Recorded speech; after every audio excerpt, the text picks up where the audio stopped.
Hey Canucks fans, it is Canucks Game Day, the Canucks hosting the Coyotes, and it's the latest version of this is the most important game of the season.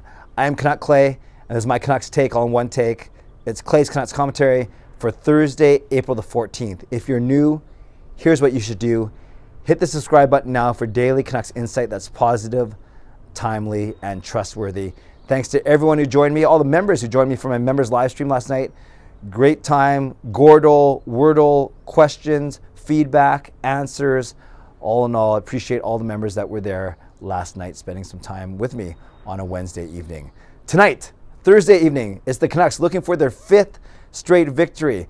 We know the stakes. We know that they are 3 points behind Vegas, equal number of games. We know that they are 6 points behind LA, but with 2 games in hand.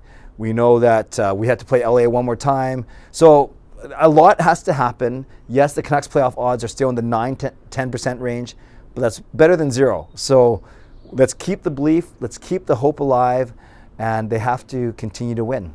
Like I said, 4 straight wins, going for their 5th against Arizona tonight. I'll be at the game tonight with my good friend Marie. Marie is singing the anthems, and I'll be sitting with her, so hope to see some of you at the game. And this is how the Canucks are going to line up tonight. The same way, basically, that they lined up when they beat San Jose on, I guess it was it Saturday? Yeah, it was Saturday night. So this is how they're going to, no, that doesn't make sense. They didn't play, who did they beat last time?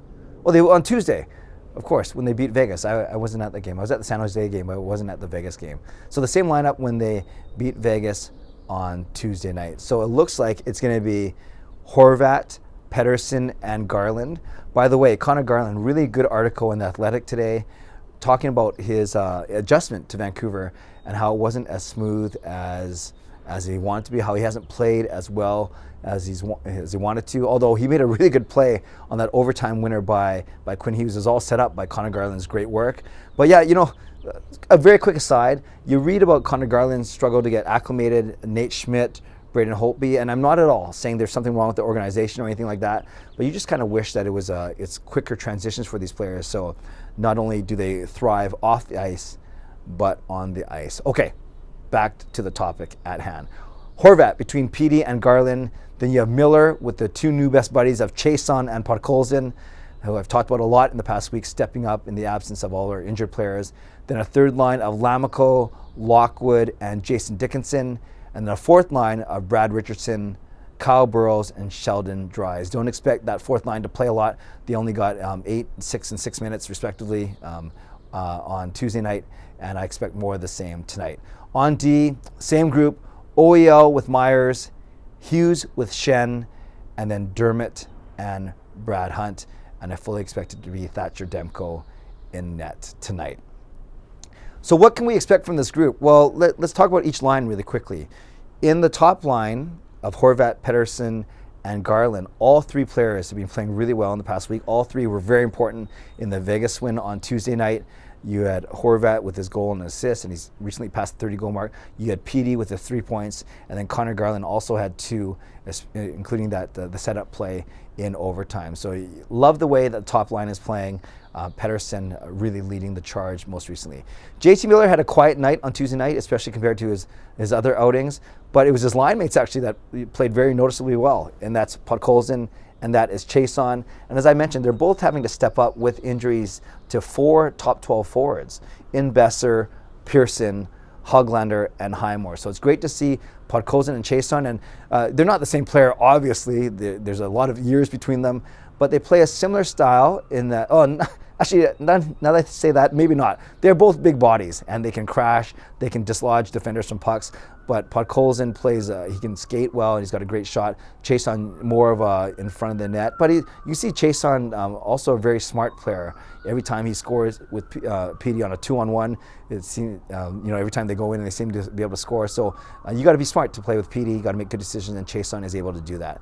Then a third line of Lammikko, Lockwood, and Dickinson. Dickinson's played a bit better recently. Lockwood has been fine in his short stint, and Lammikko obviously not the same player since losing both Highmore to injury and Mott to trade, but still be as solid as a third-line center, and I want him to be solid as a fourth-line center going forward if you indeed get Petey back in the middle starting next season.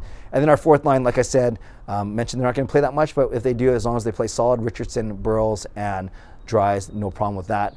And then on the D, of course, Oyel, Myers, they're playing fine. Hughes is playing really well with Shen, and I really like what Travis Dermott has done since he came over to the team. Arizona, they're not good. They're basically, them and Montreal, the worst teams in the league. So if there's one game where you absolutely, you can't lose, not just because of the playoff race you're in, but because of who the opponent is, it is indeed the Arizona Coyotes. I'm not even going to qualify it. That's what I'm going to say. And what's really important about this game, too, for the Canucks is they don't play again until Monday night against Dallas.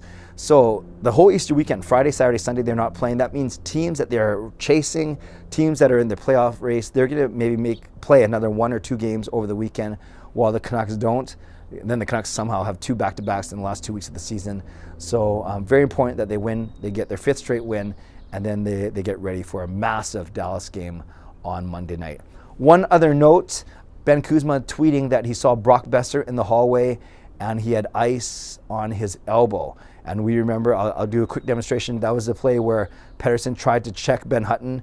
Besser was trying to check Ben Hutton, and Besser's arm, instead of hitting the boards this way, actually went this way and bent that way. So it looked really painful when it happened. He's been out since then, and it looks like it could be an elbow injury, but it looks like maybe they're hoping to get him back, as Boudreau said, on this homestand. So if it's not tonight, then hopefully it is Monday night. Again, another 3 days between games for the Vancouver Canucks. So as always, I need your score prediction, and I need your prediction for the first Canucks goal scorer.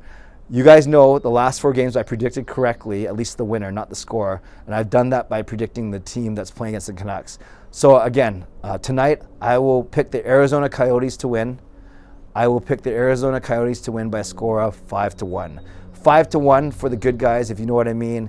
I say Petey keeps up his hot streak, so it's going to be Pettersson scoring first for the Canucks, the first of 5 goals, and then Arizona to win 5-1.